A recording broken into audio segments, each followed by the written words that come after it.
Hola, buenas tardes a todos y todas. Soy Cristina Uliarte, subsecretaria de Graduados.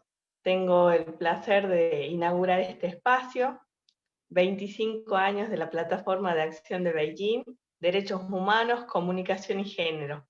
La verdad, un evento que lo veníamos pensando y se pudo concretar en un trabajo en conjunto entre graduados, posgrado y la carrera de Comunicación Social. Y no solo que se pudo concretar, sino que hoy vamos a tener disertantes de prestigio. Este evento cuenta con el apoyo y la participación directa del Consejo Interuniversitario Nacional, la Universidad de Jujuy, la Universidad Nacional de Cuyo, la Facultad de Ciencias Exactas de la Universidad Nacional de Catamarca y la Asamblea Permanente de Derechos Humanos, Delegación Catamarca. También el auspicio de Radio Nacional de Delegación La Rioja, Radio UNLAR y UNLAR TV. En este día vamos a poder reflexionar sobre el acuerdo internacional celebrado en Beijing, el cual constituye un hito en la lucha de los derechos humanos de las mujeres. Así que un día de reflexión, quería darle la bienvenida a nuestras prestigiosas invitadas. Muchísimas gracias por decir que sí tan generosamente, por acomodar sus vidas para estar todas presentes hoy y también para volver a este espacio tan federal. Hemos decidido transmitirlo a través de Graduados UNLAR, una de las plataformas oficiales de la universidad, es la fanpage de Graduados. Estamos llegando a través de ella a 21.000 personas. Y les decíamos que hemos decidido transmitirlo porque nos parecía fundamental que este evento llegue a muchas más de las personas que podíamos llegar en lo físico. Si lo hubiésemos organizado en las instalaciones de la UNLAR, para aquellas que no conocen nuestra universidad, nuestra sala académica, que es el espacio físico más grande, cuenta solamente con 600 lugares. Lo que nos permitió la virtualidad es poder repensarnos y llegar a muchas más gente. Entonces, nos parecía que este evento necesitaba ser compartido por las redes. Ya en unos momentos nos van a estar compartiendo también por el chat el link para que el que quiera colaborar pueda compartirlo a través de sus redes sociales. Hoy vamos a tener como panelistas a reconocidas feministas de diferentes universidades, la doctora Alejandra García Vargas, de la Universidad Nacional de Jujuy, la licenciada Gretel Galeano, de la Universidad Nacional de Catamarca, la doctora Eva Rodríguez, de la Universidad Nacional de Cuyo, la doctora Leila Torres, que nos va a estar representando en nombre de la Universidad Nacional de La Rioja. Bueno, seguramente vamos a salir con muchísimas inquietudes, pero queríamos generar este espacio de debate. Así que muchas gracias a todas las conferencistas. Un placer para mí dar la apertura a este nuevo ciclo. Bueno, gracias, Cristina, para nosotras, las amigas y compañeras Piki. Así que muchas gracias por tu participación, tu respaldo, tu apoyo. Siempre estás presente en los debates más importantes y también en esta construcción de la universidad feminista, que es la que queremos y que buscamos alcanzar la igualdad y disminuir todo tipo de brechas de género. Bueno, el panel, como vos lo presentaste, es de lujo, porque son compañeras de militancia y que también están haciendo un fuerte trabajo para despatriarcalizar las instituciones educativas, las universidades, y también le doy un gran abrazo a Malvina Rodríguez, que ella es nuestra representante del CIM.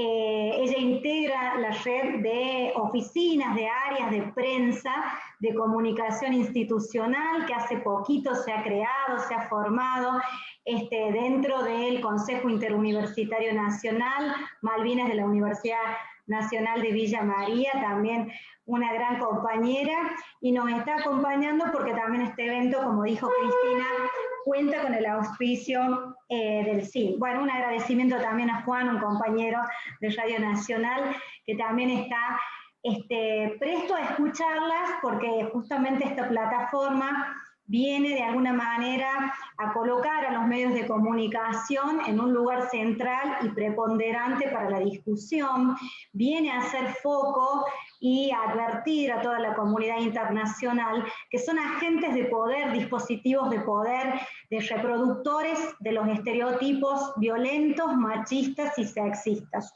Así que bueno, que esté él, el director de Radio Nacional, también nos da un gran aliento porque también está haciendo un gran trabajo en la delegación La Rioja para capacitar al equipo, para capacitar a las y los periodistas, así que bueno, te agradecemos muchísimo, Juan, y también se ha sumado la diputada Sonia Torres, que ella ha declarado este evento de interés legislativo, así que bueno, bienvenida Sonia, después cuando las compañeras terminen de su presentación vamos a poder abrir el debate y charlar en esta tarde tan calurosa. Acá en La Rioja, un calor tremendo, tremendo.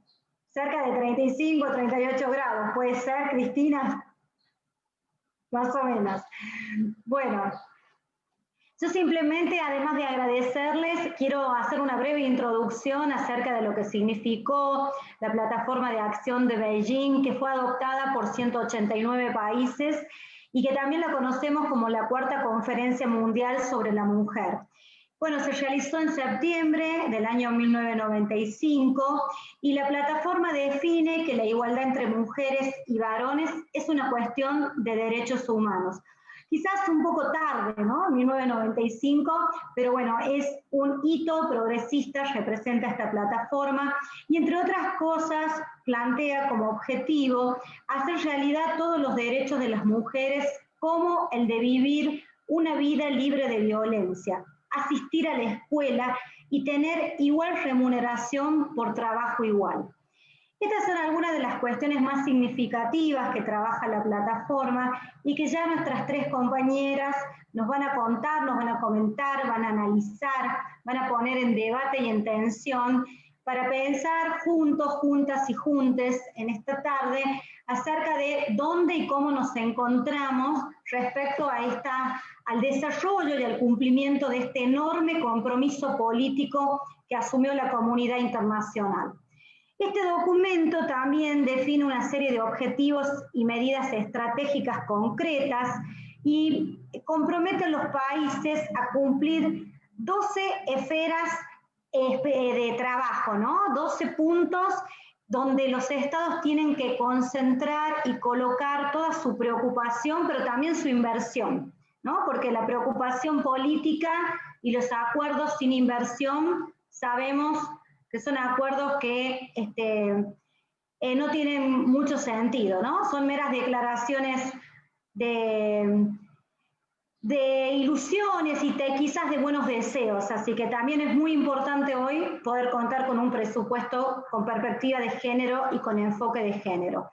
Dentro de esas 12 esferas de trabajo, 12 campos de trabajo, señala la plataforma de Beijing. Trabajar con especial preocupación en la relación de la mujer y el medio ambiente, la mujer en el ejercicio del poder y la toma de decisiones, la niña, la mujer y la economía, la mujer y la pobreza, la violencia contra la mujer, los derechos humanos de la mujer, educación y capacitación de la mujer, mecanismos institucionales para el adelanto de la mujer y la salud, la mujer y los medios de difusión, la mujer y los conflictos armados. Sin dudas es una cuestión de derechos humanos, comunicación y género, y que a 25 años de su celebración, de su organización, luego de 2 semanas de debate en aquellos años 90, podemos hoy contar con este panel tan amoroso, tan cálido, con enormes académicas, militantes, compañeras feministas, para que trabajemos en esta tarde los objetivos, las propuestas, los acuerdos, los desafíos, los debates. Así que bueno, les agradezco una vez más haber dicho que sí a esta iniciativa, que también la llevamos adelante junto con los medios universitarios de nuestra Universidad Nacional de La Rioja, Radio UNLAR, y UNLAR TV. Así que bueno, dicho esta pequeña introducción, quiero ahora darle la palabra a Alejandra. Alejandra tiene un extenso currículum, pero bueno, ha sido tan generosa también que me ha ahorrado la tarea de tener que resumirlo, porque uno peca injustamente en delimitar un CV que es muy extenso y que refleja un enorme trabajo y compromiso académico y también de la militancia popular, en la militancia popular. Bueno, Alejandra García Vargas es licenciada y doctora en comunicación por la UNC, docente e investigadora categoría 2 en la Universidad Nacional de Jujuy y en la Universidad Nacional de Salta, donde dirige diferentes proyectos de investigación. Es secretaria de posgrado y secretaria del área académica de Género y Derechos Humanos en la Facultad de Humanidades y Ciencias Sociales de la Universidad Nacional de Jujuy. Es codirectora del CESDE, militante feminista e integrante de la Regional Jujuy de la campaña por el aborto legal, seguro y gratuito. Trabaja sobre intersecciones hegemónicas de la imaginación social en el NOA, con foco en la dimensión cultural y comunicacional de la producción social del espacio. Bienvenida a La Rioja, Ale. Muchísimas gracias por estar con nosotras y nosotros y nosotros. Muchas gracias, Leila. Les saludo y bueno, una alegría compartir este espacio, ver además que está motorizado por graduados, graduadas y graduades. Una alegría especial que esté el director de Radio Nacional con nosotros, porque los medios públicos son clave en la reestructuración, ¿no? Emancipatoria de los mensajes de los medios. Así que bueno, muchas gracias a todos y todas por la invitación. También me alegra encontrarme con compañeras que hace un tiempo que no veo, como Malvina, y otras que vi hace un poco menos, como Eva. Y conocer hoy a Gretel personalmente. Bueno, yo había preparado como una serie de imágenes para ir acompañando mi presentación, porque en realidad, bueno, cuando un poco conversábamos sobre cómo distribuirnos esta apreciación a 25 años de la plataforma de Beijing, mi idea era mostrar como unas notas situadas, o sea, dónde estamos, ¿no?, en relación con esa plataforma, pero también dónde estamos desde mi área de trabajo y desde un conjunto de imágenes que me van a ayudar a comentarles cómo estamos localizadamente en Jujuy, más allá de que por supuesto somos parte de la Argentina, y las tendencias que se verifican en nuestro medio son lamentablemente bastante parecidas a las que se verifican en otras áreas del país, ¿no? Por eso, si pudieses poner la presentación con las imágenes, y si no, simplemente les cuento. En ese sentido, bueno, voy a estar ocupándome de la sección J de la plataforma de Beijing, ¿no? Que es justamente aquella que se refiere a los medios de comunicación. Y entonces, eso, ¿no? Unas notas situadas para ver de actualizar un desafío, ¿no?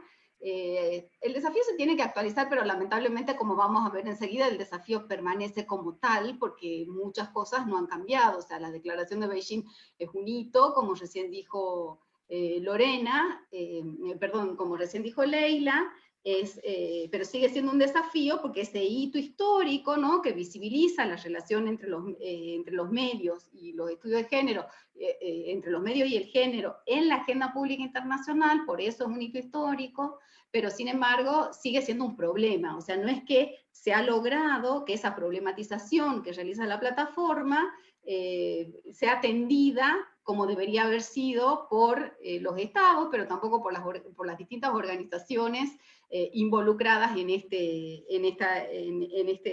esta relación, ¿no? Entonces, si podríamos ver, por favor, la siguiente, en la que justamente, bueno, les decía que la sección J lo que hace es problematizar la representación de las mujeres en los medios, pero también aconseja incrementar su participación en la toma de decisiones vinculadas a los medios, ¿no? O sea, generar que haya más cantidad de mujeres en los puestos clave que puedan decidir sobre los medios, y además incrementar la expresión de sus opiniones, incrementar la palabra y la imagen de las mujeres en los medios. Finalmente, algo que también recomienda la plataforma de Beijing es aumentar y fomentar la investigación sobre este tema, ¿sí? Y es algo que sí se ha cumplido mucho más que los dos primeros pasos. La siguiente, por favor, Leila. ¿Podés pasar la siguiente? No sé si Leila me escucha para pasar a la siguiente. ¿La estás pasando? Porque yo no veo, yo veo congelada en la primera. ¿Sí? ¿Ustedes ven las imágenes? No. La primera, quedó en la primera. Sí, no la pasa a la siguiente. Sí, Me hay que parece que dejar compartir y puede ya volver a compartir para ha que tenido se... un problema de conexión, me parece, Leila. Ah, bueno, bueno. Quizás, problemas.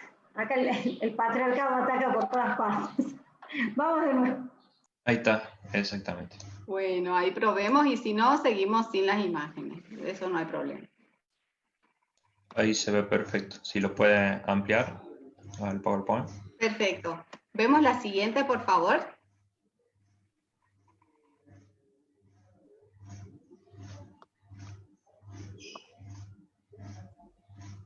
Creo que no. Leila, fíjate si habilitas edición en una de esas ahí te permite avanzar.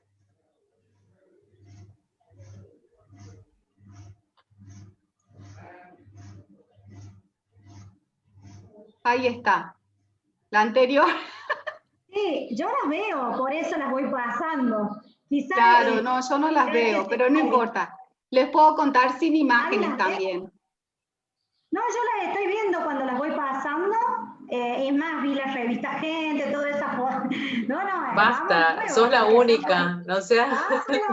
sos la única. Bueno, vamos de nuevo con estos delays y problemas tecnológicos. Bueno, por última vez, y si no seguimos sin las imágenes y no importa. Sería la anterior, porque pasaste directamente a la número 4. Eso, ¿no? Muy bien. Entonces, fíjense que en esas recomendaciones, decía, de la plataforma J de Beijing, hay como distintas recomendaciones. Una de las recomendaciones tiene que ver con lograr representaciones no estereotipadas de las mujeres, y nosotros le agregamos ahora ahí las disidencias, que es una de las cuestiones que hay que actualizar en los medios, ¿no es cierto? Entonces, yo un poco quería traer a ver qué es lo que aconteció 25 años después, qué acontece con las representaciones de las mujeres en los medios, y por eso les hacía una pregunta, que la pregunta es si se parecen estos registros a los del ambiente sociocomunicacional que habitamos, ¿no? Y no les puedo escuchar, pero sin embargo, probablemente me dirían que sí, digamos, porque se parecen, digamos, y en ese parecido hay una cuestión que es una cuestión clásica vinculada a los estudios de género, que tiene que ver con una decisión fuerte entre el ámbito privado y el ámbito de lo público, ¿sí? Pero que además es una decisión en la cual se jerarquiza el ámbito de lo público por sobre el ámbito de lo privado y de lo doméstico, ¿sí? Pero entonces, en general, los medios masivos, cuando ofrecen imágenes de las mujeres, ofrecen imágenes vinculadas al ámbito privado en situación de cuidado o en situación de tarea doméstica, y otras vinculadas al ámbito público, en las que en general hay muchos más varones que mujeres, pero en este caso sí hay muchas mujeres. Cuando aparecen las mujeres en el ámbito público, en general se configura una visibilización de las mujeres adecuada a la mirada hegemónica masculina, ¿no? Como en este caso de este conjunto de etapas de revista Caras. Y en el caso del ámbito privado vemos una imagen idílica de la maternidad, ¿sí? Y entonces la siguiente, por favor, yo también, la segunda pregunta, después de decir si se parecían estos registros a los del ambiente sociocomunicacional que habitamos, era ¿y estos? O sea, ¿estos registros se parecen a los del ambiente sociocomunicacional que habitamos? Y ya vamos a ver que ahí hay más diferencias. Y sobre todo hay más diferencias si se habita en distintas regiones del país, porque además o sea, intersecta con la jerarquización de género, la jerarquización de los espacios que se consumen y se distribuyen a través de los medios, ¿no? Y en este caso, lo que tenemos también es una figura que pertenece al ámbito de lo doméstico, al ámbito del cuidado cotidiano, y en el segundo lugar, una fotografía del ámbito público, donde sí se ve a una persona en situación de cuidado. Fíjense que esta mujer lleva sobre sus hombros a un niño, y además va apoyada en su hombro un hombre anciano, ¿no? Entonces está en situación de cuidado, pero en el ámbito público. Sin embargo, estas imágenes se parecen un poco menos, se parecen mucho menos a las del ambiente comunicacional que habitamos, porque no es la situación de la mujer en los medios, sino de las mujeres somos muy diversas, y además, esta cuestión, en este caso de estas fotos, hay una interseccionalidad fuerte en el primer caso, porque hay una mujer de un pueblo indígena con su hija, a quien está atendiendo y cuidando el pelo, y en el segundo caso, bueno, hay una mujer en situación de cuidado y en situación de pandemia, con la ciudad casi completamente vacía. Esta es la ciudad de San Salvador de Jujuy. Son fotos menos habituales. Sin embargo, siguen reproduciendo ciertos roles, o sea, siguen estando vinculados fuertemente al cuidado de otras personas. Digo, cuando las mujeres aparecemos en el ámbito público, si no estamos adecuadas a la mirada hegemónica masculina, por lo tanto, si no somos presentadas como objetos, estamos en situación de cuidado, estamos con otras personas y en situación de cuidado, ¿sí? Entonces, la siguiente, por favor. Una de las cuestiones claves, digamos, de esa recomendación de Beijing tiene que ver con observar las representaciones hegemónicas en los medios, ¿no? O sea, unas representaciones que son dominantes, que se dan por supuestas y que van ubicando a las personas en distintos lugares y las ubican diferencialmente. Yo no estoy viendo la siguiente, pero probablemente ustedes sí. Así que yo simplemente continúo, ¿sí? En ese caso, bueno, las representaciones hegemónicas son construidas históricamente, son inculcadas, son aprendidas, y van asignando pautas de acción y comportamientos que son deseables, ¿sí? Con ellos brindan espacios, roles y tareas diferenciadas, por ejemplo, entre varones y mujeres, y también, como dijimos recién, entre espacios, ¿no? Las representaciones hegemónicas entonces van jerarquizando el mundo social, y es justamente contra ello que se erige la plataforma de Beijing. Dice, bueno, vamos a tratar de lograr representaciones menos estereotipadas. Lo que nosotros vemos en la actualidad es que esas representaciones estereotipadas persisten insistentemente. ¿Podrías pasar la siguiente, o ya la pasaste y yo no la veo? Yo tampoco la veo. Estamos viendo la de la imagen de la chiquita que la están peinando. Sí, ya la pasaste y yo no la veo, no importa. Entonces, vamos a seguir nada más sin imágenes, pero en general lo que en esas representaciones hegemónicas se siguen viendo unas formas predominantes de presentación de lo masculino y de lo femenino, ¿no? Y en esa persistencia también lo que observamos es que lo que ponía en relación la plataforma de Beijing en su sección J, es que los medios son un buen punto de ingreso para pensar y repensar y seguir pensando la violencia simbólica, ¿sí? Porque los medios son instituciones que cumplen un rol activo en la elaboración del sentido común, ¿no? Y por lo tanto, nos ofrecen son una fuente relevante y disponible, ¿no? Para observar y analizar el conflicto, ¿sí? Vinculado a la desigualdad de género. Entonces, lo que tenemos en esta situación es que los medios no solamente tematizan la cuestión del género, sino que van definiendo la experiencia de los sujetos, las sujetas, les sujetos, ¿no? Y entonces cuando van definiendo esa experiencia, nos van otorgando lugares diferenciales a las distintas personas en lo social. Yo traía después, entonces, eso se sigue verificando. Digo, ¿cuáles son los desafíos? Los desafíos permanecen intactos, ¿no?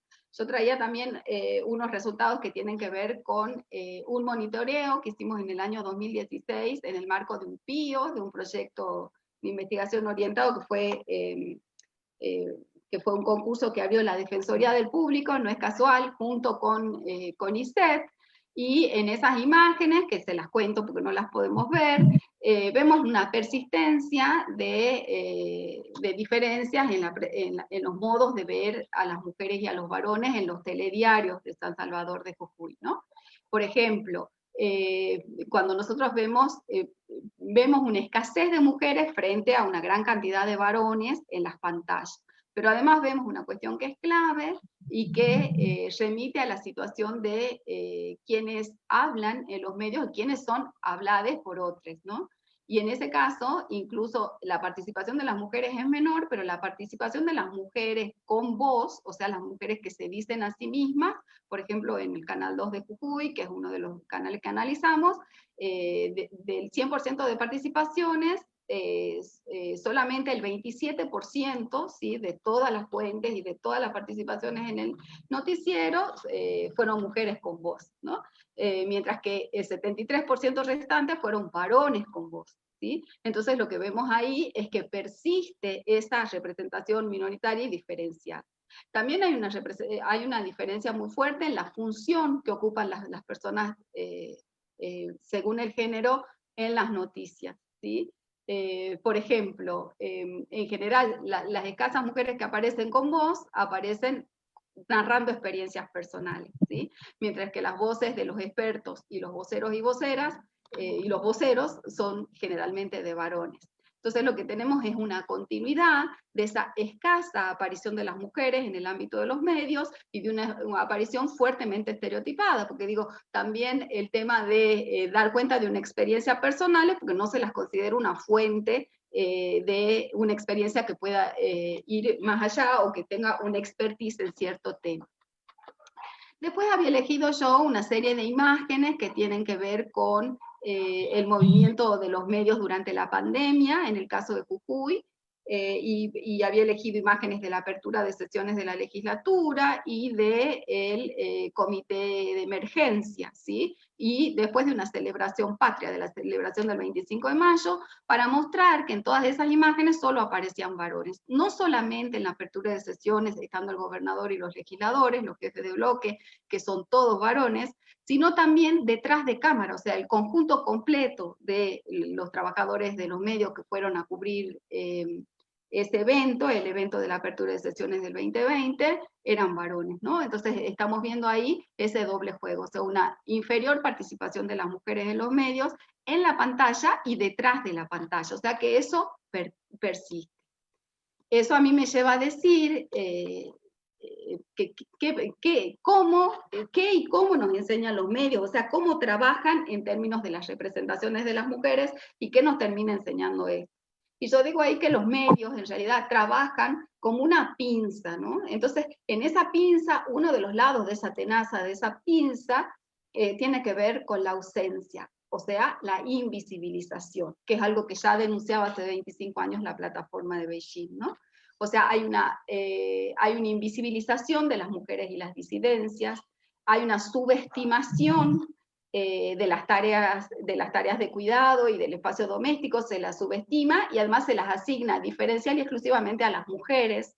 Y hay representaciones fijas de las mujeres y las disidencias, o sea, o se invisibilizan o cuando se visibilizan es porque cumplen con ciertos parámetros, por ejemplo, los del conjunto de las tapas de la revista Gente que habíamos mostrado, ¿no? Y con eso, entonces los medios, con esa pinza de la invisibilización, los medios realizan una pedagogía, por eso era el pedido de la plataforma de Beijing, nos enseñan mediante una pedagogía de la ausencia, nos enseñan a estar ausentes, ¿no? Y en el otro lado, o sea, como el otro lado de la pinza o de la tenaza, en lugar de ser una invisibilización, es una hipervisibilización. Cuando los medios hipervisibilizan a las mujeres a través de los estereotipos de género, ¿no? O sea, utilizan los estereotipos, ciertas condiciones físicas, ciertas condiciones fijas, ¿sí? Que fijan algunos rasgos para un modelo y una representación estereotipada de las mujeres, ¿no? Y entonces, y allí también, o sea, se hipervisibiliza los estereotipos, se hipervisibiliza también con mucho detalle el ejercicio de la violencia sobre los cuerpos de las mujeres y las disidencias. Eso tiene una gran visibilidad mediática, ¿no? Y después se visibiliza, por supuesto, la adecuación de las mujeres al ojo patriarcal y heteronormado, ¿no? Entonces, los medios que hacen allí, entonces los medios profundizan una pedagogía de la crueldad. Entonces ahí hay un juego de una pedagogía de la ausencia, las mujeres no estamos, las mujeres y las disidencias no estamos en los medios, y una pedagogía de la crueldad. Cuando estamos, ¿sí? Estamos en una situación de ser víctimas de la violencia, pues estamos hipervisibilizadas como estereotipos, ¿sí? Y con esa pinza los medios toman, ¿sí? A distintas sujetas, y lo que hace es ubicarlas, ¿sí? Los medios todo el tiempo nos ubican, ¿sí? Nos ubican en relación con el género, ubican a los hombres, a las mujeres y a las disidencias, ¿no? Y así van otorgando lugares diferenciales. Y con esas actividades los medios abren y cierran posibilidades de participación muy diferentes, pero para los varones, para las mujeres y para las disidencias. Y lo que hacen con eso es reforzar un orden social ya establecido. Lo que hacen es perpetuar relaciones de poder y sostener un mundo patriarcal y heteronormativo. O sea, sostienen un mundo que está desigualado y que es desigualante. La plataforma de Beijing lo que quería era terminar, o sea, lo que pretendió con esa declaración es cesar en esa actividad desigualadora de los medios. Como lo vemos, por lo menos en el caso de Jujuy, no lo ha logrado, ¿sí? Eso en términos de las representaciones de las mujeres. En términos de la participación de las mujeres en los medios, acontece algo similar.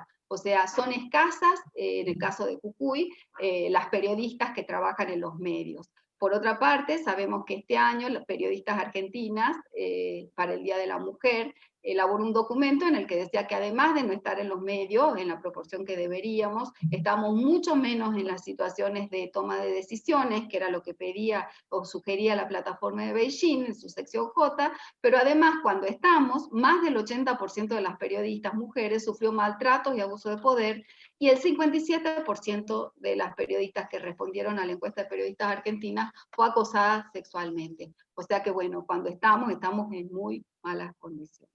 Bueno, como sabemos, la plataforma de Beijing no obliga, ¿sí?, a los estados partes, pero sí lo que hace es dar unas sugerencias por las cuales hay compromisos de los estados nacionales en asumir esas recomendaciones, ¿sí? Y lo que ofrece la plataforma de Beijing es pensar en el principio de igualdad como un objetivo prioritario de la acción política, ¿sí? Pero además nos permite pensar el carácter material de la producción de un orden cultural y la importancia de los medios en esa producción del orden cultural. Por lo tanto, Beijing es un hito en establecer esa relación, ¿no? En permitirnos ver esa relación, permitirnos ver en qué medida los medios deben y pueden avanzar en ese sentido. En esta foto, que ahora sí la veo, hay una situación del campo audiovisual en Jujuy en un relevamiento del 2012, en el cual vemos distintos tipos, digamos, de producción audiovisual, algunas más hegemónicas y otras menos, pero sin embargo son todos varones quienes producen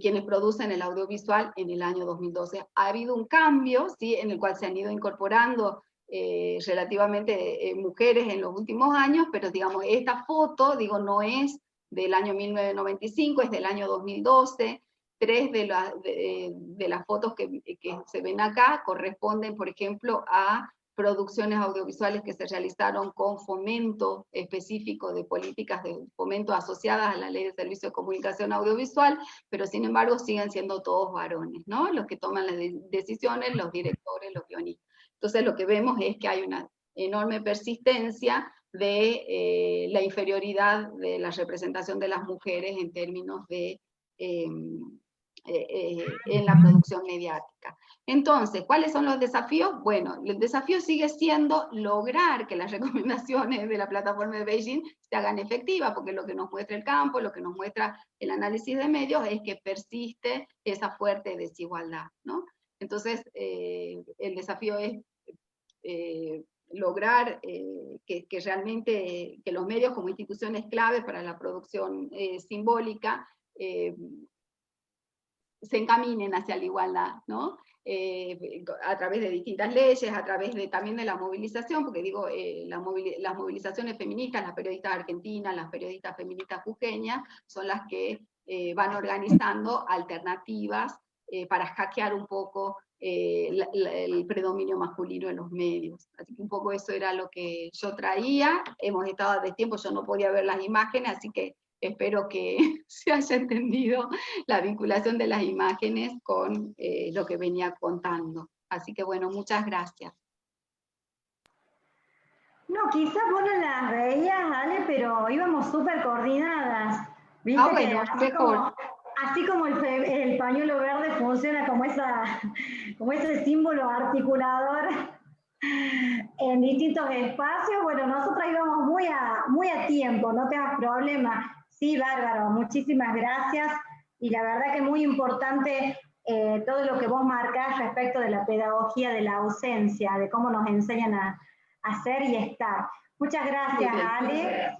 Bueno, ahora, bueno, también ahí les cuento que se ha sumado también el rector de la universidad y después le vamos a dar un minutito la palabra. Ahora lo hemos muteado porque estamos hablando ahí. Si nos puede saludar, Fabián, ahí está. Bueno, después nos está acompañando, él también preside la comisión del cine, esta que yo les comentaba al principio, así que bueno, y también le agradecemos el respaldo a todas las iniciativas feministas y todas las transformaciones que venimos realizando desde la Universidad Nacional de La Rioja para despatriarcalizar las universidades. Bueno, les cuento que se está alargando un viento importante acá, así que yo voy a tener que cerrar las ventanas. Ahora vamos a hablar con Eva, es el turno de nuestra compañera Eva. Eva Rodríguez Agüero, es doctora en Ciencias Sociales por la Universidad Nacional de Buenos Aires, es docente investigadora en la Universidad Nacional de Cuyo, titular efectiva de la Cátedra Seminario sobre Cultura Mediática de la carrera de Comunicación Social, es directora del proyecto de investigación Comunicación y Género, Intervenciones, Producciones y Estrategias Ciberactivistas al calor de la marea feminista, es autora del libro Feminismos del Sur, Mujeres, Política y Cultura en la Argentina de los 70, y compiladora de Feminismos en la Comunicación, Medios, Redes y Activismo en el calor de la cuarta ola. Desde 2016 está a cargo del Instituto de Estudios de Género y Mujeres de la Universidad Nacional de Cuyo y desde el 2018 de la Dirección de Carrera de Comunicación Social, y también es una gran militante feminista e integrante del Comité Ejecutivo de la Red Universitaria de Géneros, la RUGE, que también viene realizando un trabajo súper importante de capacitación, de enorme trabajo a lo largo y ancho de nuestro país. Bienvenida, Eva, a nuestra provincia, a nuestra universidad. Buenas tardes, Leila, buenas tardes, compañeras, público presente. Un gusto enorme estar acá, muchísimas gracias por la invitación. También un gusto principalmente, bueno, a vos, Leila, que has sido la organizadora de esta actividad. Un saludo también a las autoridades presentes, y la verdad que es muy gratificante, aunque sea estar de visita en la UNLAR virtualmente. Me hubiera gustado mucho más poder estar compartiendo de manera presencial, seguramente no van a faltar ocasiones. También es un gusto estar compartiendo este panel con Gretel, con Alejandra. Bueno, mi intervención va a ser breve y también toma como excusa este aniversario de los 25 años de la Declaración de Beijing, tal como es la convocatoria de esta charla, y digo como excusa para repensar algunas de las deudas pendientes en materia de derechos en cuanto a los cruces entre género y comunicación. La idea es repasar algunas estrategias posibles para subsanar estas deudas pendientes, teniendo en cuenta que, como se dijo aquí, la plataforma de Beijing, lo que se planteaba ya en el año 95, es la necesidad de considerar a los medios de comunicación como una de las 12 áreas prioritarias para conseguir el objetivo de igualdad de género. Bueno, me interesa colaborar a una reflexión que tenga la comunicación como derecho humano fundamental y a la perspectiva de género como una dimensión insoslayable para pensar el acceso a la ciudadanía plena para las mujeres, las niñas y las disidencias.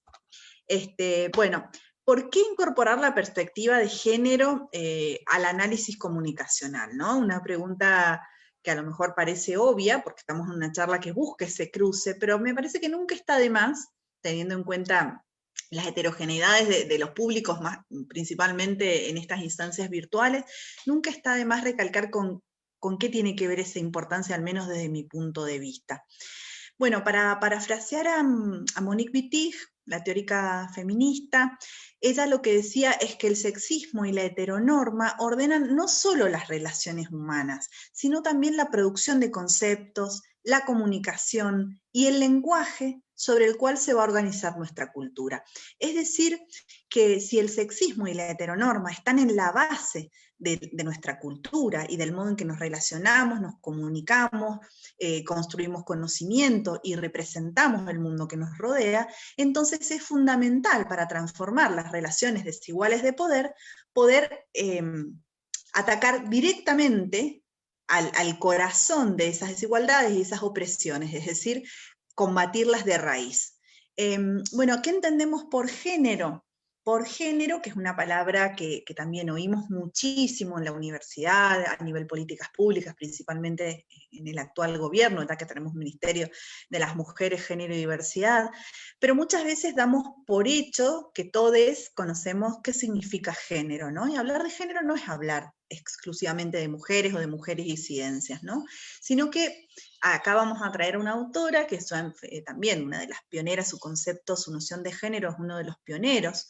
Ella dice, Joan Scott entiende al género como una forma primaria de significar las relaciones de poder. Es decir, cómo a partir de una serie de significaciones sociales que se montan sobre diferencias sexuales, corporales, ancladas al cuerpo, se establecen relaciones desiguales de poder entre unos y otras, entre varones y entre mujeres, entre varones y disidencias sexuales, ¿no? Es decir, cómo esas diferencias sexuales ancladas al cuerpo devienen en desigualdad. Para decirlo súper simplificadamente y cortito, si no se puede ir a buscar a Scott también su artículo El género, una categoría útil para el análisis histórico, está disponible en internet y es muy fácil encontrarlo. Pero me interesaba no dar por sentada esta noción, ¿no? De qué entendemos y de qué hablamos cuando hablamos de género, y por qué es que nos parece importante que la comunicación en tanto que derecho humano cruce, se valga, se apropie de la noción de género. Bueno, eso por un lado. Después, por otro lado, señalar que existe una cierta, no sé si llamarle paradoja, pero es una situación contradictoria, que tiene que ver con que en nuestro país actualmente existe un corpus legal que es realmente robusto, y una serie de políticas públicas que, bueno, han iniciado hace poco tiempo, que no son pocas, y sin embargo, todavía no logramos revertir las inequidades de género que se dan en el ámbito de nuestra sociedad en general, pero en particular en los medios de comunicación.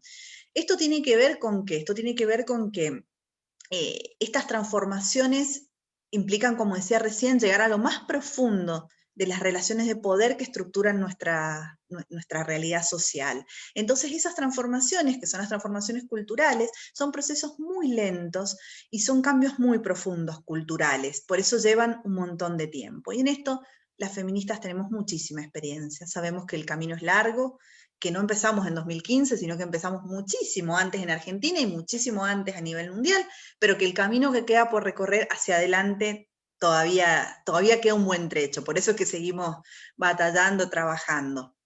Bueno, en cuanto al corpus legal, decíamos, sin ánimo de ser extensa ni de aburrir, pero tenemos la 26485, conocida como Ley de Violencia de Género, que tiene un nombre muchísimo más largo, y que es una ley pionera a nivel mundial y de vanguardia.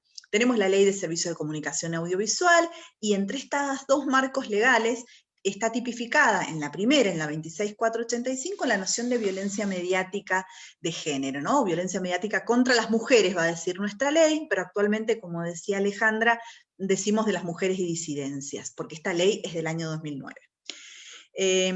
Bueno, es decir que corpus legal existe. Como la noción de violencia mediática contra las mujeres también es una herramienta que nos permite identificar claramente a qué nos referimos cuando hablamos de violencia mediática, ¿no?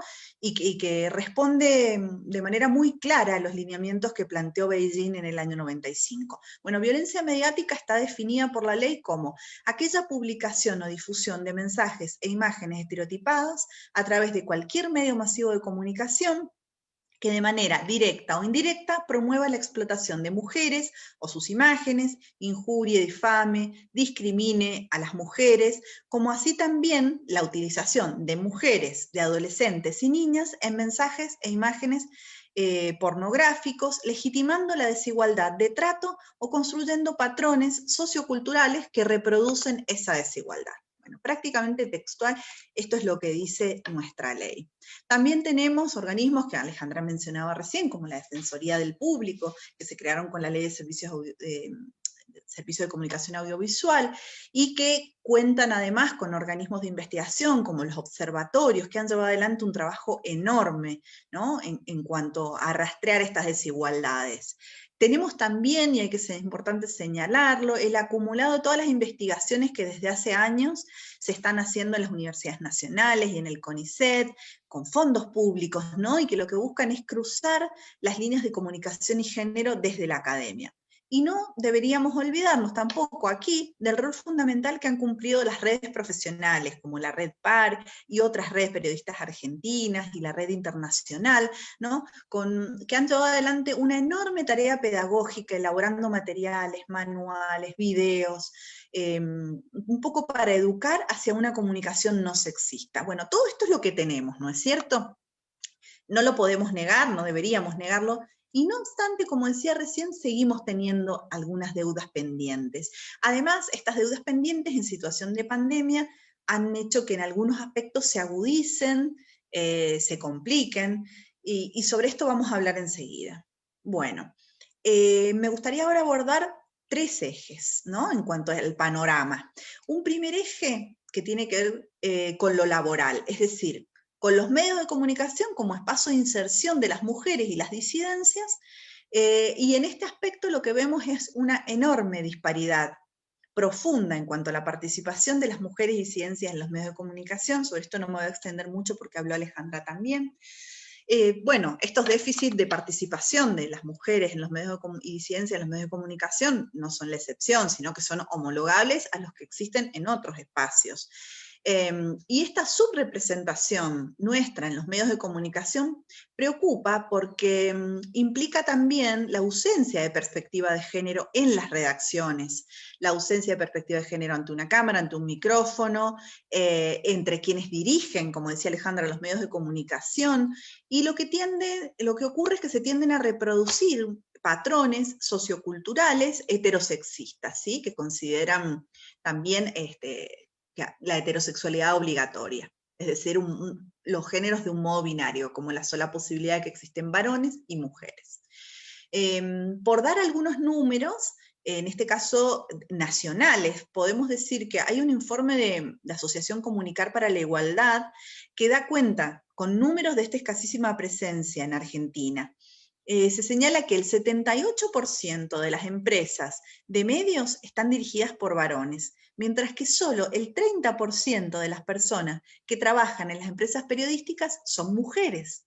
Un dato que llama mucho la atención si se tiene en cuenta que el 64% de quienes estudian carreras de comunicación a lo largo y a lo ancho del país son mujeres. Es decir, las carreras de comunicación social de unos años a esta parte, o desde sus inicios, podríamos decir, están altamente feminizadas. Es un número mayor que el de varones, la de cantidad de personas que se inscriben, es decir, que ingresan y también que se reciben, el 64%, mientras que el 30% de las personas que trabajan en un medio de comunicación son mujeres. Acá en el medio algo ocurre, y es ahí donde tenemos que trabajar, ¿no es cierto? Después, por otro lado, el monitoreo de medios global, ya números a nivel global, el último de la UAC de 2015, se tenía que hacer cada 5 años, se tenía que hacer este año, todavía hasta donde yo sé no están los resultados. El último monitoreo global de la UAC reveló que solo el 15% de las periodistas de los diarios son mujeres. Esto a nivel mundial, ¿no? Contra un 85% de notas firmadas por varones. Vamos a ver qué ocurre cuando se pueda realizar el monitoreo del 2020. Bueno, esto es el primer eje. Después había pensado en un segundo eje que tenía que ver con, más bien, trasladarnos del ámbito laboral que comentábamos recién al ámbito de los contenidos que se producen en los medios de comunicación. Ahí lo que vemos es lo que daba cuenta recién mi colega, hay un cierto canon de belleza hegemónico, una cierta estética que se exige, aunque no por escrito, nadie firmó un contrato que diga que hay que mantenerse en línea para estar frente a cámara, pero esto en los hechos ocurre. Existen una cantidad de requisitos enormes en cuanto a lo estético para que las mujeres puedan estar frente a una pantalla de televisión, cosa que no ocurre para nada con los varones. Por otro lado, para no hacer un análisis binario, tendríamos que decir que también que la incorporación de personas trans en noticieros o incluso en ficciones televisivas o en producciones cinematográficas también es escasa. Este año sí se han inaugurado 2 espacios televisivos en C5N y en la televisión pública con la incorporación de colegas periodistas, 2 personas trans, pero digamos que la subrepresentación sigue siendo enorme. Decíamos después, bueno, volviendo al tema de los contenidos, también volviendo al informe que mencionaba recién de la UAC, este es un informe a nivel global, el porcentaje de figuración del tópico géneros en los periódicos y en los noticieros es del 2%, es decir, el 2% de las notas y de las noticias que se transmitieron en 2015 abordaban el tema género, solo el 2%. Y la mayoría fueron noticias consignadas sobre casos de violencia contra las mujeres, ¿sí? Volviendo a que se visibiliza al tema de las mujeres, pero exclusivamente vinculadas a la violencia de género. Y solo el 0,7% de las noticias relevadas abordó la temática LGTBIQ+, es decir, temáticas vinculadas a las personas lesbianas, gays, bisexuales, travestis, trans, queer, intergénero, más. O sea, muchísimo menos que el tópico género. Después, por otro lado, lo que se veía es que en la cobertura de los femicidios en los noticieros de TV y en medios gráficos, muchas veces lo que prima es la perspectiva policializante, dramatizante y espectacularizante de la violencia contra las mujeres. Es decir, abordajes no demasiado respetuosos y en muchos casos revictimizantes. Por ejemplo, otra de las cosas que se ve que, según estos informes, prima es la culpabilización de las mujeres, esto de la asesinó porque le era infiel, o estaba vestida de tal o cual manera. En el caso de Melina Romero, que fue un caso de un femicidio muy, muy resonante, también lo tenemos como paradigmático, porque se la culpabilizaba de ser una chica que salía a los boliches, que era tarjetera, que tenía 2 o 3 perfiles de Facebook, bueno, que salía en sus redes mostrándose, como si eso justificase por alguna razón el femicidio. Entonces la culpabilización de las mujeres y la exculpabilización de los varones agresores. Cuando nosotros decimos el asesinato, porque no dicen femicidio, ocurrió mientras se peleaban, o ocurrió porque ella le fue infiel, o porque ella vistió de tal o cual manera, o buscan un motivo para justificar, lo que hacemos es exculpabilizar al agresor. Otra de las cosas que se da es la simplificación de la problemática al no contextualizarla. Un caso más de un asesinato más, y no se lo contextualiza en lo que debería ser, que es un problema estructural. Es decir, si en Argentina estamos hablando que aproximadamente una mujer es asesinada en razón del género por día, no estamos hablando de un caso más o de uno que otro loquito suelto. Estamos hablando de que es un problema estructural.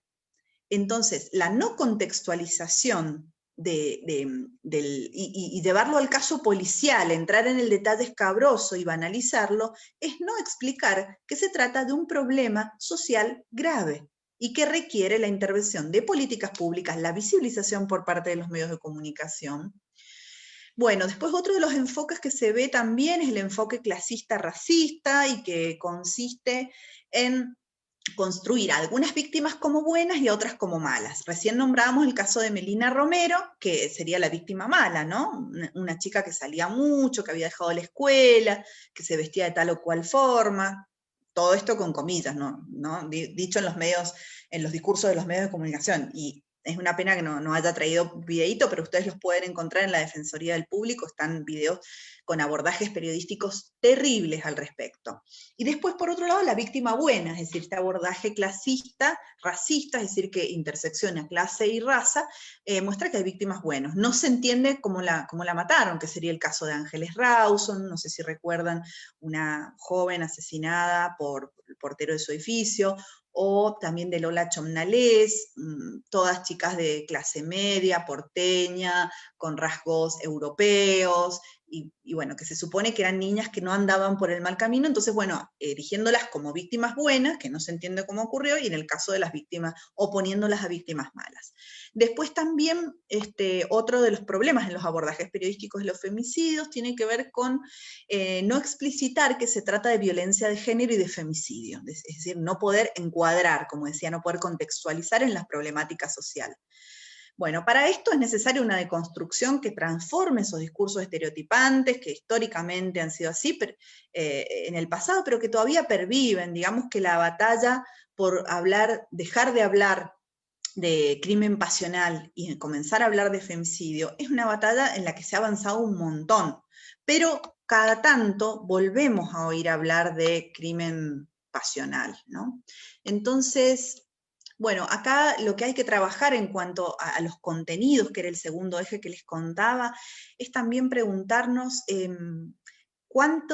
lugar para la representación tienen los medios de comunicación, ¿no? ¿Qué espacio hay para nuestras representaciones? ¿Qué colores de piel son los que predominan? Porque no podemos pensar hoy en día, desde una perspectiva del feminismo interseccional, solamente en género. Es decir, debemos cruzar género y clase social, género y etnia, pensando en los cuerpos de las mujeres racializadas, debemos interseccionalizar con orientación sexual.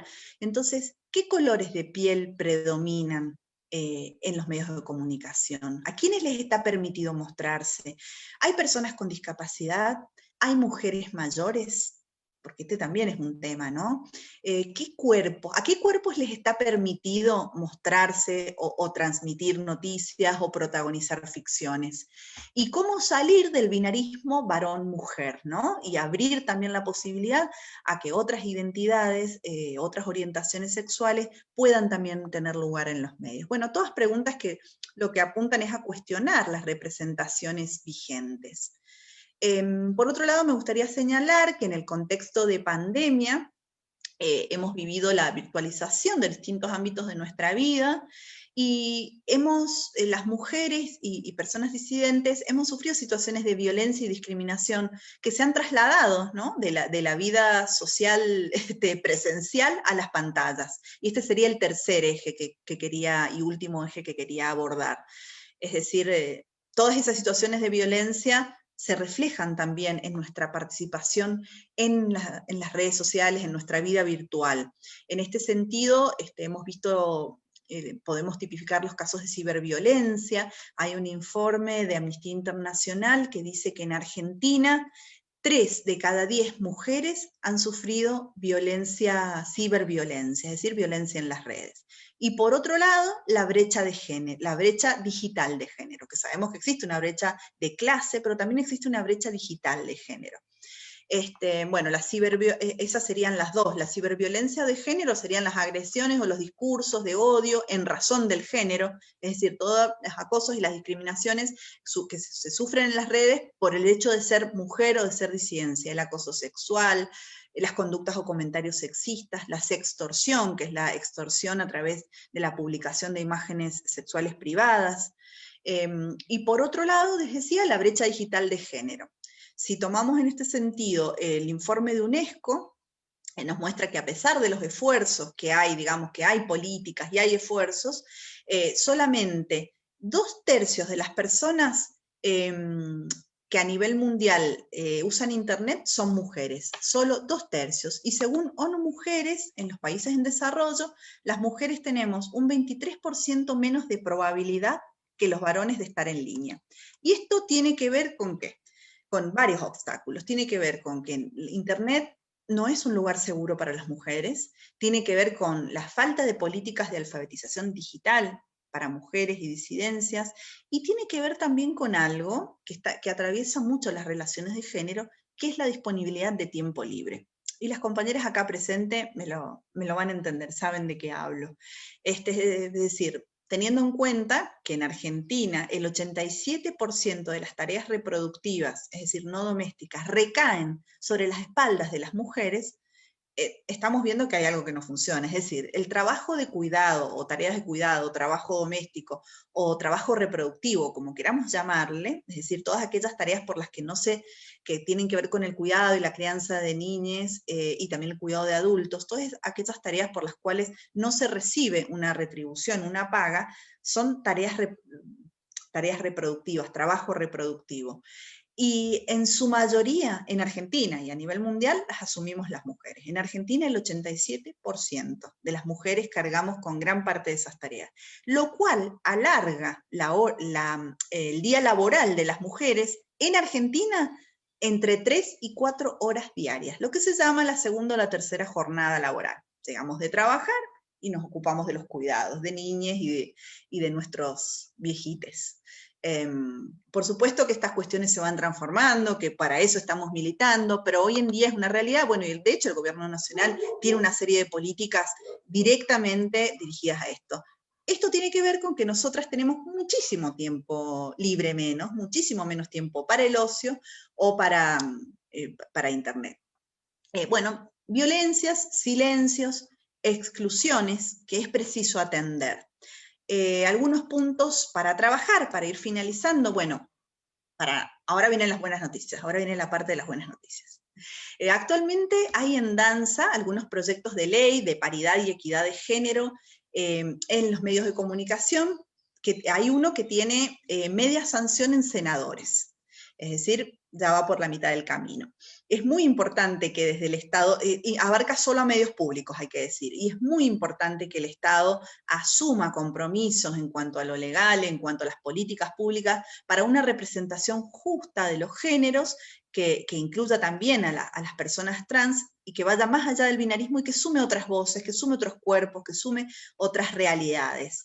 En discusión lo que este y otros proyectos que están en danza también, de los que hemos participado en algunos debates, varias, lo que está en juego es una representación justa de cargos, digamos de los cargos jerárquicos, una representación justa en pantallas y en micrófonos. Por otro lado, la existencia de protocolos de actuación para casos de violencia de género, capacitaciones continuas, que esto sería Ley Micaela para los medios de comunicación, que sería como fundamental, el cupo travesti trans, y también impulsar acciones que posibiliten la incorporación de una perspectiva intercultural, es decir, los pueblos originarios y comunidades afrodescendientes y migrantes. Es decir, que la puerta que abrimos las mujeres para ser incluidas, para que nuestras voces sean escuchadas en los medios de comunicación, es una puerta que también abre las posibilidades de la incorporación de otros, otras, otres, ¿sí? Y bueno, ¿cuáles serían los caminos o cuáles serían las líneas a trabajar? Las universidades públicas, sin lugar a duda, tenemos un rol fundamental en cuanto a la formación de recursos humanos en estas áreas, la incorporación en los planes de estudio de materias que cruzan la comunicación y el género, ¿no? Y no tanto como optativas o en el posgrado, sino en el grado y que formen parte de nuestras currículas. Ese es un desafío que, al menos desde mi punto de vista, está bueno que tengamos en cuenta. Eso en cuanto a la formación, ¿no? Tanto en el grado como en el posgrado, y también la investigación, lo que decía Alejandra, producir insumos, información, datos, conceptos, que sean insumos válidos para la elaboración de políticas públicas en este sentido.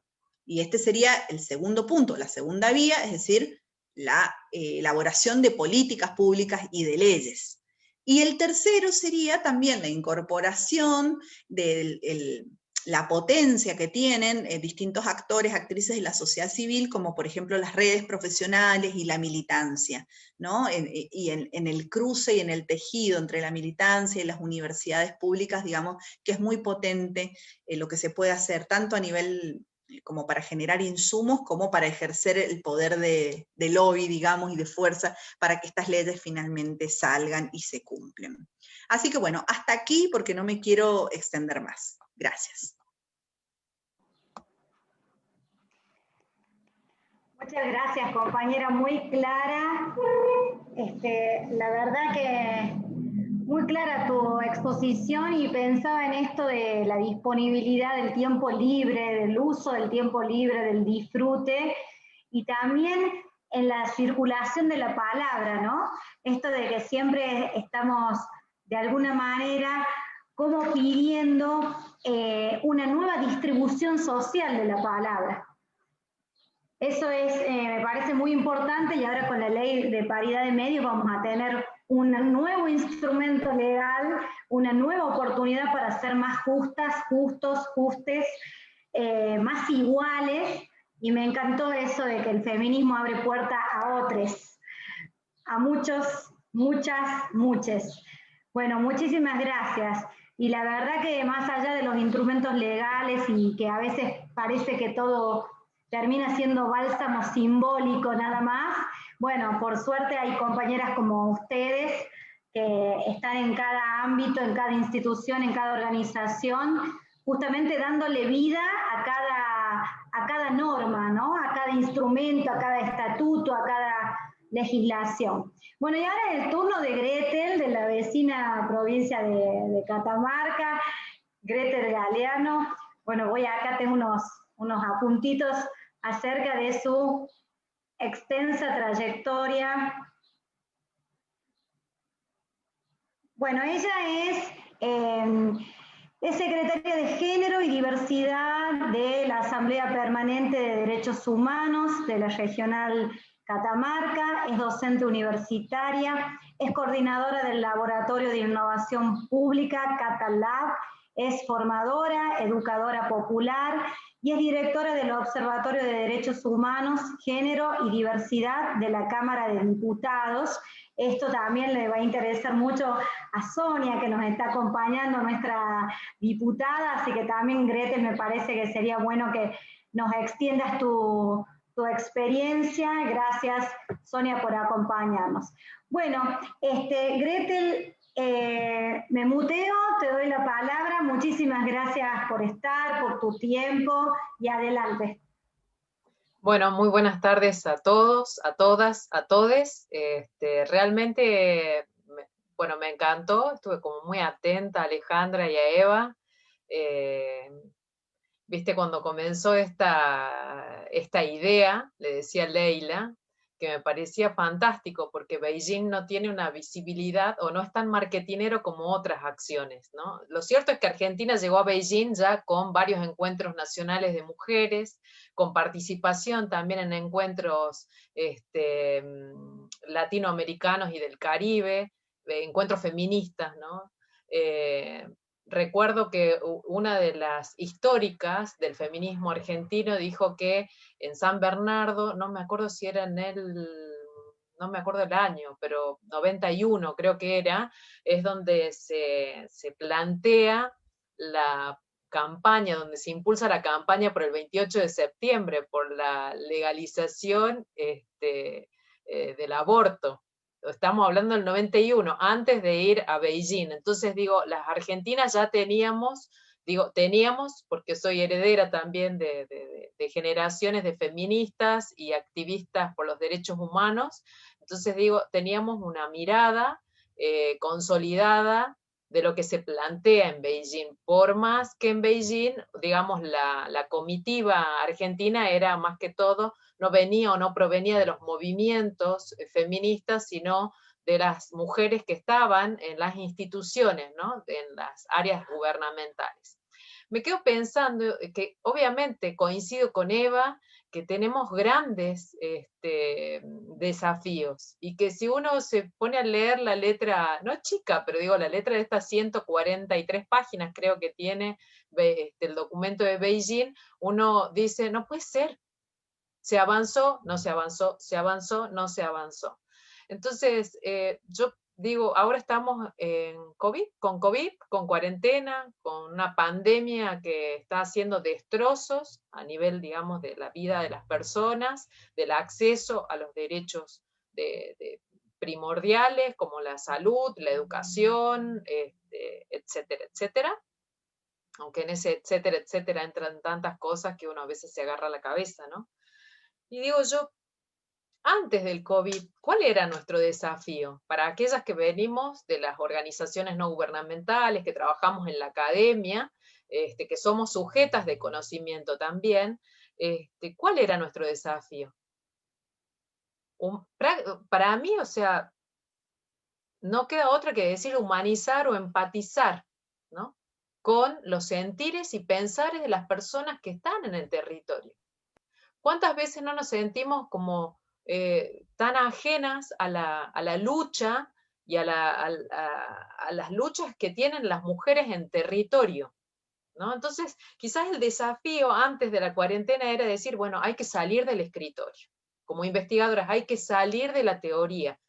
Digo, no salir de la teoría, sino salir, ¿no?, de lo escrito, salir del escritorio, pensar, tocar, poner nuestros pies en el barro, visitar a las comunidades y entender qué es lo que estaba pasando y qué era lo que estaba sucediendo en territorio para plasmarlo en nuestras tareas docentes o académicas o de investigadoras. Pero hoy, con COVID, con cuarentena encima, ya vamos ¿cuántos días? A mí se me hace que vamos por el día 9.991, no sé, ¿no? Es como que perdimos noción a veces también del tiempo, y de pronto, uy, estamos a fin de año, estamos a poco y ya vamos a estar Navidad y Año Nuevo. Entonces digo, el desafío en términos de COVID, en términos de cuarentena, pasaba a ser quizás cómo humanizamos los espacios virtuales. ¿Cómo hacemos esto que decía Eva recién? ¿Cómo hacemos que estos espacios virtuales, digitales, sean representativos o quizás no representativos, pero que también incluyan, integren a los integrantes, les integrantes de los pueblos originarios, a los integrantes de la diversidad, de las disidencias? ¿Cómo hacemos? ¿Sí? Porque sin lugar a dudas no podemos dejar de lado que somos privilegiadas, que tuvimos acceso a la tecnología, acceso a la conectividad, acceso a un montón de cuestiones que otros y otras no, porque esa también es una realidad. Entonces, qué difícil que es leerlo a Beijing sin pensar que realmente los avances han sido significativos para algunos sectores de la sociedad, pero para otros no. Y esto me lleva a fotografías, ¿no? Pensar en fotografías. Y recuerdo que hace un par de años abrimos un congreso de género y derechos humanos en la UNCA, en el aula magna. Entonces, cuando me tocó a mí, porque uno a veces tiene esas mañas, ¿no?, de generar o de aplicar técnicas disruptivas, les pido por favor a los varones presentes que se paren. Adivinen cuántos varones teníamos en la sala. 2. Y saben que en la inauguración de ese congreso estaban la mayoría de los secretarios, directores del Ejecutivo Provincial, del Ejecutivo Nacional también había gente, del Municipal, eran todos varones. Cuando comenzó el desarrollo del congreso, todos se fueron. Y quedaron solamente 2 audaces, como les decía yo, y ellos se reían. Pero digo, no es una cuestión, no es una lectura negativa, sino es un reconocimiento de la fotografía que hasta ahora tenemos. Y que es que en los espacios donde deberíamos estar, o deberían haber más varones, no están presentes. Entonces es muy difícil porque cuando uno habla de deconstrucción, que es una palabra que está muy de moda y que realmente implica muchísimas cosas, la deconstrucción, no sé si estamos atravesando un proceso de construcción pleno o si recién nos estamos sensibilizando. Pero cuando no está la persona que tiene que también formar parte de este proceso. Digo, esa fotografía también se la traslada, no tan solo, digo, lo llevemos del Congreso, así como hizo Eva, lo llevamos del Congreso también a otros ámbitos, a los partidarios, por ejemplo, donde se hace, por ejemplo, un encuentro provincial o un encuentro nacional de autoridades del PJ o de autoridades del radicalismo, voy a poner cualquier, porque digo, esto sucede, no se trata del sello partidario, se trata de las estructuras partidarias, donde de pronto vas a decir, pero esto no es un encuentro de mujeres, ¿por qué está sola esta persona, esta mujer, y está rodeada de varones? Y todas las mujeres están digamos, como audiencia, como público presente. ¿Hasta cuándo vamos a estar invitadas, de invitadas? Eso es lo que a mí me preocupa, la falta de registro, a pesar de todos los avances y a pesar de todas las cuestiones que se vienen investigando, que se vienen convirtiendo en políticas públicas. Y me quedo pensando porque indefectiblemente como comunicadora no puedo dejar de lado el rol del medio de comunicación. Y es que el medio de comunicación es formador de opinión. Y no tan solo que es formador de opinión, sino que es más que eso. O sea, no es un sujeto pasivo, no es un sujeto independiente. Muchos medios de comunicación son empresas, tienen líneas de editorial, bajadas de línea, y muchas veces le exigimos a un periodista, a un trabajador de prensa, que investigue cuando realmente o no lo capacitan para que investigue o directamente la investigación no vende, entonces no tiene lugar para tratar cuestiones importantes dentro del diario si le dan, por ejemplo, un mínimo espacio. O la vorágine diaria a veces hace que el mensaje sea realmente efímero y que no pueda, digamos, seguir adelante tareas de periodismo de investigación. Lo cierto es que no existe la objetividad, por más que intentemos aplicarlo, por más que obviamente necesitamos tratar y trabajar la objetividad, pero no existe. Siempre va a haber un sesgo, siempre va a haber algo de subjetividad en esta triada, digo, de que buscamos como comunicadores sociales, buscamos la verdad, buscamos corroborar, buscamos fundamentar lo que decimos, y eso también nos pasa a nosotras como investigadoras, buscamos y tratamos que los procesos de investigación tengan datos veraces, datos válidos. Entonces, ¿saben qué? Eso tampoco pasa en la justicia. Porque la justicia se vende, o por lo menos intenta tener algo de objetividad, pero no existe la objetividad. Lo que sí falta es la perspectiva de género y una perspectiva de los derechos humanos en la justicia.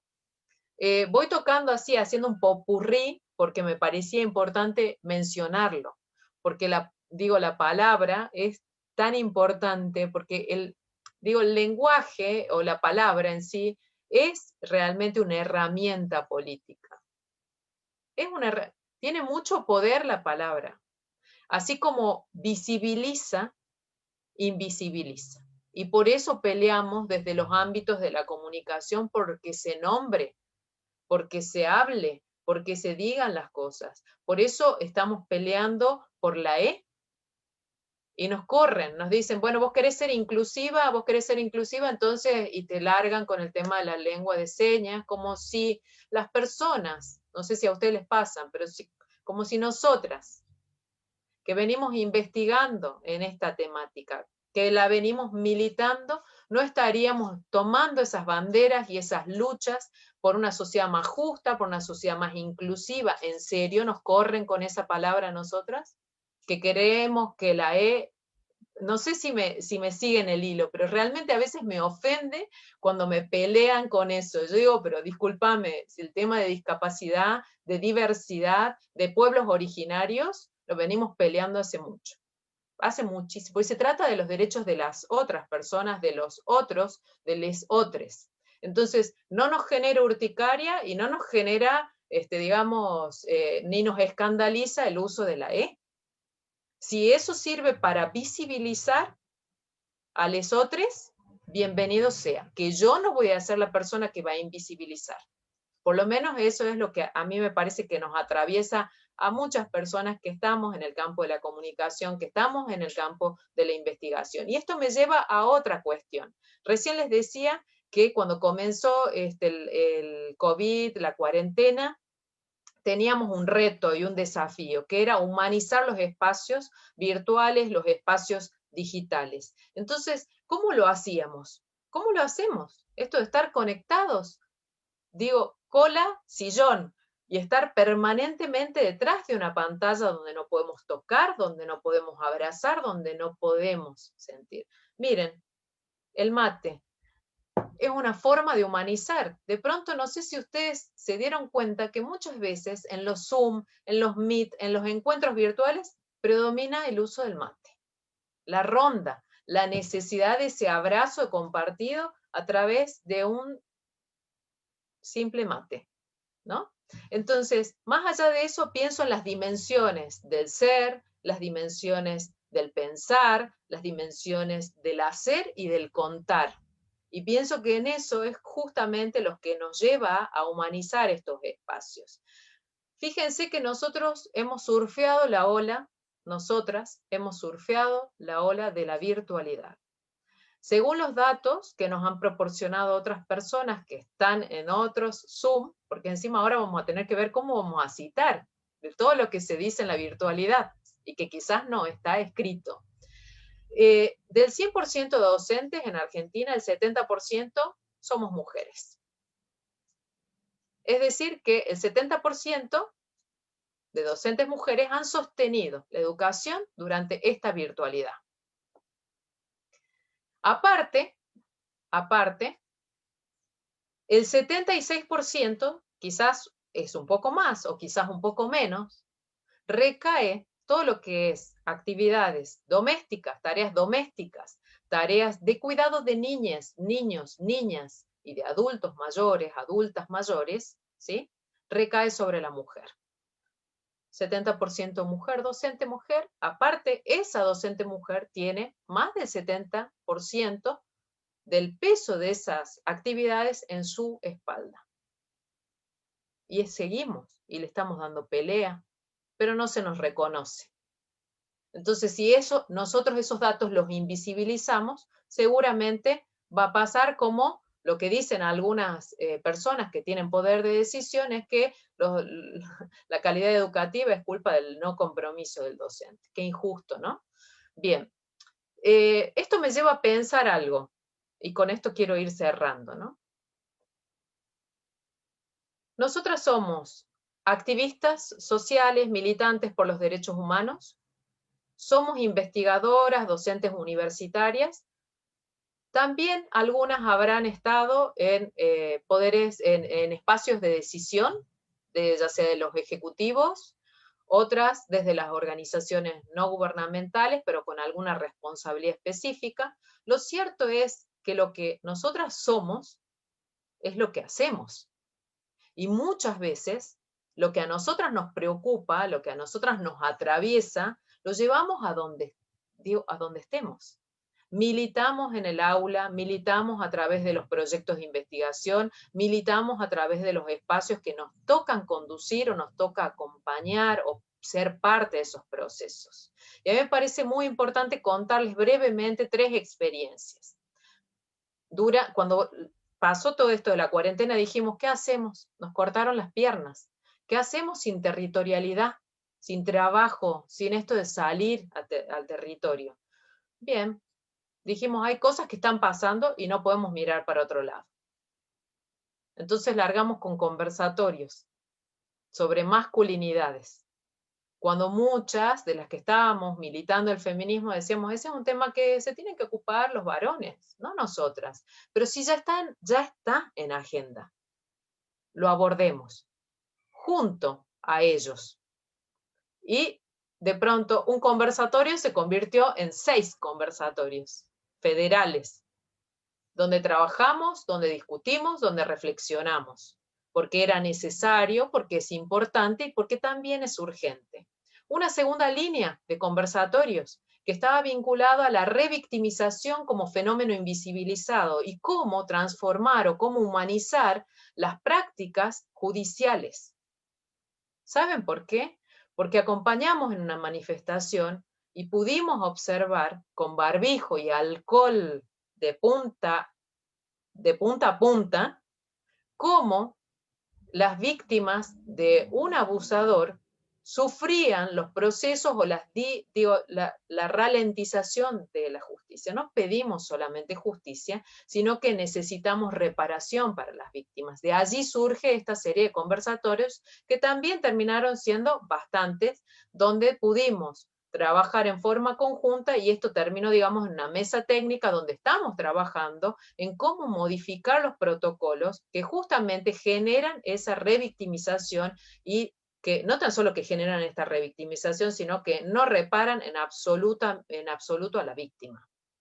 Y cambiar esto que decían mis compañeras recién, cambiar el foco, porque siempre es toda la carga, ¿viste?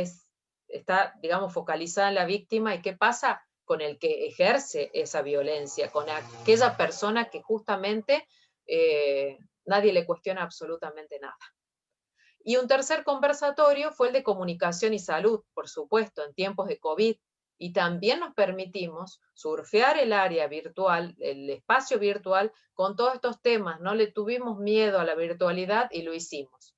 Y para cerrar, un proyecto de voluntariado universitario, que si bien es cierto, lo terminamos el año pasado, me parece que fue, digamos, una continuación de lo que ya veníamos trabajando, porque mi área de trabajo es la gestión de riesgo de desastres, que hace muchísimos años estoy en esto, y poner a la gestión del riesgo como un derecho humano, como el derecho que tiene la persona a conocer en qué lugar vive, como derecho de esa persona a saber si, por ejemplo, se va de vacaciones o de pronto se va a tomar un mate al río, tiene que saber que esa zona es inundable, que esa zona tiene peligros. Entonces, fíjense cómo a través de lo que vinimos comentando mis compañeras y yo, estamos hablando de la comunicación como un derecho humano, como, digo, el acceso a la información como un derecho humano. Fíjense que en una de las actividades que realizamos con la gente de discapacidad de Neuquén y con justamente el Poder Judicial, había una línea de atención a las personas con discapacidad, pero ellas no sabían que existía esa línea. Y su reclamo, su denuncia y su pedido era: nos sentimos solos, no nos sentimos integrados al grupo de trabajo, y de pronto estamos pasando esta cuarentena muy mal. Entonces dice una persona, operadora de la justicia, dice, hay una línea de atención. Nadie sabía. Entonces, el poder acceder a la información es un derecho vital, y sobre todo cuando hablamos en un contexto de cuarentena y de pandemia. Y por último, yo voy a pasarles un aviso parroquial, no, más que aviso parroquial, les quiero contar que hoy llegó a mi cuenta una gacetilla de prensa que me pareció absolutamente importante, que se llama Somos Desear. Mujeres con discapacidad lanzan una campaña contra las violencias que afectan sus derechos sexuales y reproductivos. Habla de la invisibilización de la sexualidad de las mujeres con discapacidad y los obstáculos que atraviesan para ejercer sus derechos sexuales y reproductivos, como violencia, ¿no? La invisibilización. Y la campaña se lanza este 25 de noviembre, consiste en spot de videos, en audios, en material fotográfico, elaborados por mujeres con discapacidad de las provincias de Buenos Aires, Santa Fe, Entre Ríos, Córdoba, San Juan, San Luis, Catamarca, Salta, Jujuy, Tucumán, provincia de Buenos Aires, y la ciudad de Buenos Aires, que asistieron a talleres del proyecto Desear de derechos sexuales en Argentina con inclusión. Y en Argentina, como dato no menor, viven 2 millones de mujeres con discapacidad. Entonces me parecía a mí sumamente importante aprovechar este espacio para contarles esta iniciativa. Se ha puesto en contacto una compañera de TELAM y me pasó la información. Yo se lo puedo compartir a ustedes, es muy interesante. Hay en el mail un listado de referentes de contacto por NOA, por las distintas regiones del país, y me parece que es sumamente necesario. Si hablamos de cosas pendientes, hablemos entonces de nuestra falta para integrar a las personas con discapacidad, nuestra falta de reconocimiento a los derechos de las personas que integran el colectivo LGBTIQ+, y podemos seguir la lista. Pero cosas concretas hacemos, como las que les conté, las que llevan adelante Eva, las que lleva adelante Alejandra, las que lleva adelante Leila, es decir, vemos el vaso medio lleno y celebramos este encuentro y pensemos que lo de Beijing es importante, hay que leerlo, hay que releerlo y que nos sirva para inspirarnos y para llevar adelante acciones que mejoren la calidad de vida de las mujeres, de las niñas, de las disidencias y de todas las personas, por supuesto. Muchas gracias. Espero no haber robado mucho tiempo. No, gracias, un placer, compañera, porque además las tres analizaron, mostraron aspectos diferentes de esta fantástica plataforma y sobre todo, como también vos marcaste recién en tu última parte de intervención, hacemos tanto todo por diferentes territorios, en distintos espacios, que justamente lo que estamos luchando y trabajando es para la inclusión de más mujeres y diversidades a espacios de poder y a espacios donde, insistimos, se disputa el orden y el mercado lingüístico también, ¿no? Bueno, muchas gracias.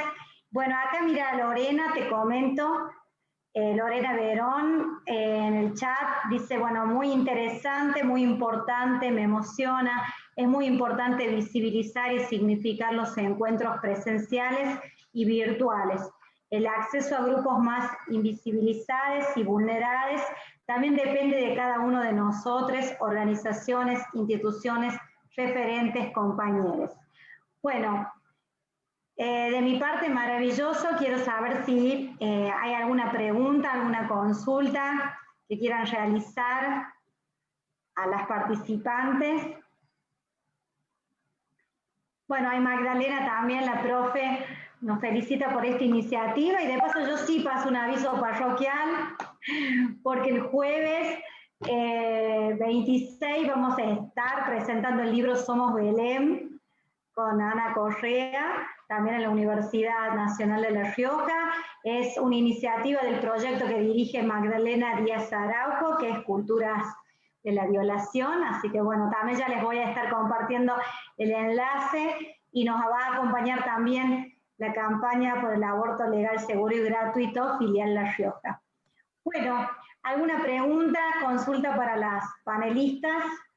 Perdón, Leila, yo nada, quería hacer también un saludo especial a Magdalena Díaz Araujo, que es una compañera que le tengo un cariño muy, muy especial, y vamos a estar ahí cuando sea la presentación del libro. Aparte también Magdalena ha sido nexo entre nosotras, así que bueno, agradecerle, mandarle un beso virtual por acá. Muchos cariños, muchas gracias a las dos. Gracias.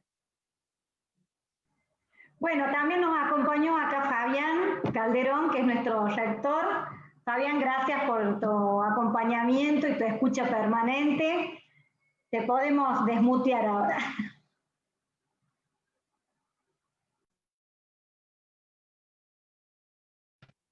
Ahí está. Ah, bueno. Bueno, no, la verdad, lo que escuché, y tengo que ser honor a la verdad, lo que fui escuchando fue medio accidentado esta participación mía, primero porque terminé tarde de un Zoom que estaba organizado hace un tiempo y en el medio tuve algunos llamados de urgencias.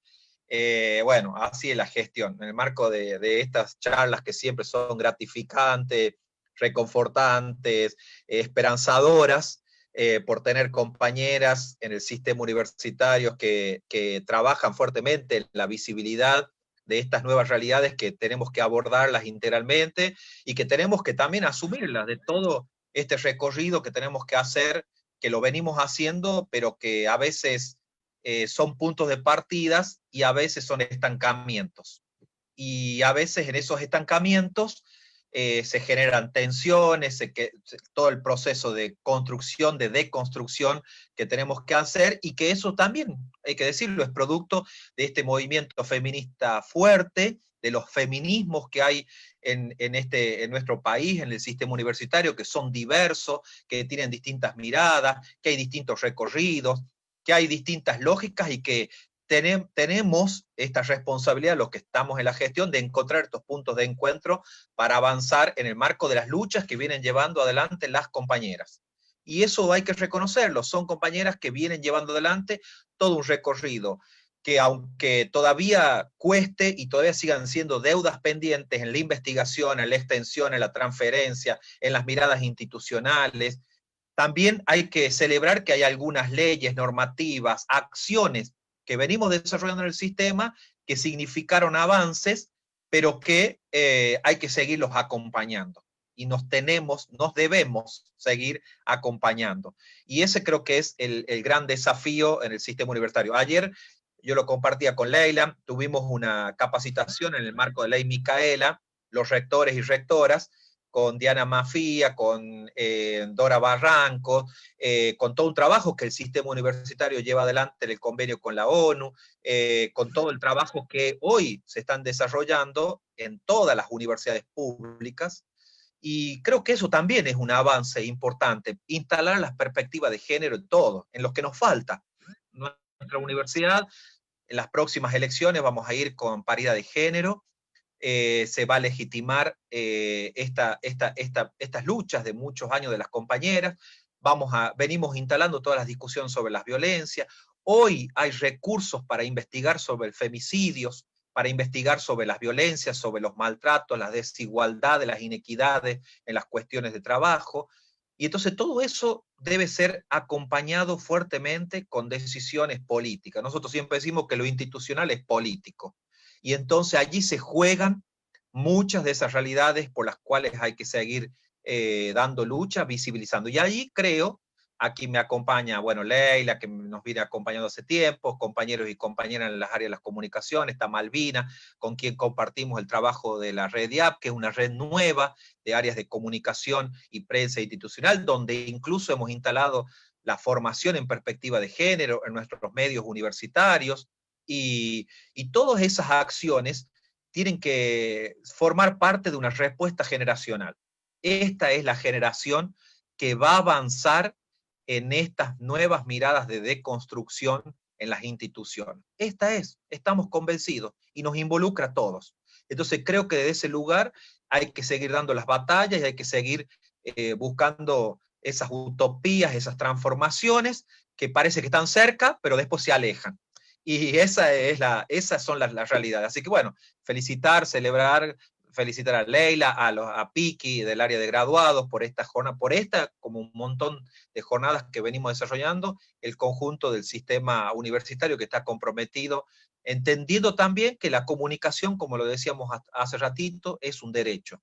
Y es el derecho que tenemos de conocer, de visibilizar, de tensionar, de problematizar, y también de pensar en políticas del cuidado, en las políticas del cuidado, porque tenemos que pensarnos en cómo nos cuidamos los que sostenemos las instituciones, ¿sí? Donde hay personas, donde hay miradas que tienen que ver con la protección y el cuidado, que es en esta pandemia, que es la que tenemos que también no perder de vista, ¿no? Los cuidados, las protecciones, el rescate, la prevención y la promoción de políticas de cuidado, y son las políticas públicas que también debemos acompañar del sistema universitario. Así que bueno, felicitaciones, disculpen estas ausencias en el medio de la charla maravillosa de ustedes, pero bueno, felicitar y sentirnos parte de un sistema que estamos trabajando conjuntamente, ¿eh? Así que muchas gracias. Bueno, gracias Fabián, y también la idea del panel, esto de incorporar a las compañeras de distintas provincias, la verdad que lo vinimos trabajando con Cristina, con Piki, y nos parecía súper interesante porque, bueno, cada provincia tiene su realidad, su idiosincrasia, sus momentos, sus tensiones, y ahora le voy a pasar la palabra a Juan Vilte, que es el delegado del Radio Nacional, y él pedía, recién levantó la mano, no te vi Juan, discúlpame, y te agradecemos tu participación, que estás ahí desde las desde el comienzo de la charla y también el auspicio y toda la difusión que siempre dan a las actividades de la universidad. Muchas gracias. De nada, Leila. Bueno, buenas tardes. Les quería comentar, nosotros desde Radio y Televisión Argentina, de la cual somos parte como Radio Nacional, estamos realizando capacitaciones actualmente con lo que es el Ley Micaela. Es para todo el personal de la radio. Imagínense que de los comunicadores que están saliendo al aire, productores y demás, de un número de 650, están participando 640, o sea, es mínimo la cantidad de personal que no está participando, con lo cual estamos muy contentos de que estén en este tipo de capacitación. Esto se está realizando a través de 4 módulos, lo organiza Radio y Televisión Argentina, con Susana Sanz, que es la responsable de género dentro de la institución. Y bueno, comentarles eso, comentarles que dentro de los contratos que se hicieron artísticos en todo el país, en la radio, se ha llegado a superar el 50% en lo que es igualdad de género y contrataciones. También en la parte de directoras de todo el país, de las 50 emisoras, se ha incrementado bastante. En esta nueva gestión se han nombrado muchas mujeres, no llegamos a la mitad aún, pero se ha logrado un importante avance, y se está planificando para el año que viene también llevar de esta manera, aumentar, digamos, el cupo como prioridad. Es una política prioritaria dentro de los medios de comunicación pertenecientes a Radio y Televisión Argentina. Comentarles eso, que es importante por ahí en los medios, más en las radios, que resulta por ahí difícil igualar por el hecho de que tenemos una gran cantidad de técnicos y gran cantidad de operadores, y no tenemos no contamos con profesionales mujeres, ¿no? En ese sentido. Estuve averiguando, inclusive acá nosotros tenemos el profesorado al lado de la radio, y bueno, para la parte operadora de estudio, operadores de planta, no hay estudiantes mujeres, con lo cual eso por ahí se complica y engrosa el número, digamos, de hombres en lo que es el plantel de Radio Nacional. Lo mismo pasa en la TV pública. Así que, bueno, pero comentarles que estamos trabajando, estamos capacitando a todos los compañeros de estos medios de comunicación. Invitamos muchas veces a la participación de otros medios no públicos. Sabemos que es totalmente distinto, pero bueno, tratamos de que participen, tratamos de que todo esto llegue a un buen puerto. Yo creo que es una cuestión de tiempo, de perseverancia, y bueno, de visibilización de todo esto. Muchas gracias.